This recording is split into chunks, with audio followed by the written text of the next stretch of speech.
We know that Google is tracking us. We agree to it when we set up our phones. So we wanted to figure out what exactly Google is learning about us throughout the day. So here's what we're going to do. We have two identical phones. The only difference between these two phones is this one is in airplane mode. Both of the phones lack a SIM card, and they haven't been set up to access any Wi-Fi networks. So for all intents and purposes, these phones have no connection to a data network. We're going to keep them with us throughout the day. And while I travel around DC, we're going to figure out just what Google is finding out about me. Our first stop, Sim's convenience store, just outside our Fox bureau, for a quick coffee. From there, we took a walk to the Capitol and took a quick walk around the Senate office buildings, and then decided to hop in a car and head around town. Hello.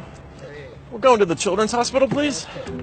To run our test, we had to do more than walk the block, so we took a tour around our nation's capital. First, due north to the Children's National Medical Center Hospital, then west to St. Albans School and the National Cathedral.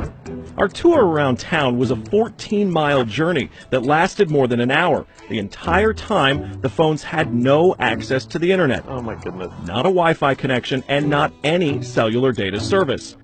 It almost seemed quaint to assume that Google wouldn't even be able to collect data on me. Let's head back to the bureau, my friend. Oh, that church is beautiful. Google's business model is simple. Collect data on its users and then use that data to sell targeted ads. It's a business model called surveillance capitalism. But does that critical data collection work even when your phones aren't connected?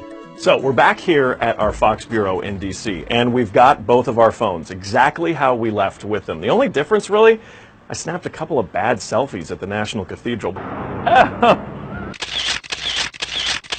But otherwise, they have stayed in my pocket for the entire day. So let's find out what they know. This is our man-in-the-middle device. It's basically a Wi-Fi network that these phones are going to connect to once we turn their Wi-Fi on. It's going to pass data through it on the way to Google. But on the way, we're actually going to get a copy of the same data that Google's going to get. We'll be able to decrypt it and then find out where we've been throughout the day. Within minutes, the numbers rolled in. The phone that wasn't on airplane mode registered more than 100 locations, 130 activities, and even 152 barometric readings.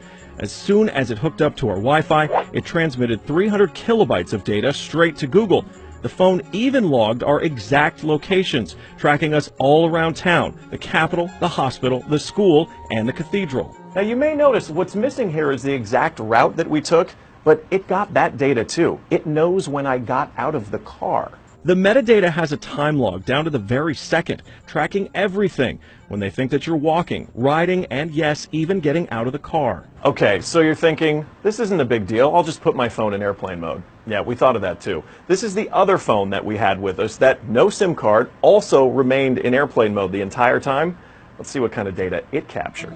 The phone with airplane mode activated actually logged more locations and activities than the other phone, and it also transferred hundreds of kilobytes of data to Google as soon as it was activated. The only thing that's missing from this map is our stop at the Children's Hospital, but it still knows we were there. There it is. Exiting vehicle, 100% accuracy. Through complicated user agreements and free software, Google gets users to sign away their privacy for nothing. They're even following you in the places that most people would expect total privacy: government buildings, a children's hospital, a private school, a church. Every move you make, every step you take, Google is watching you.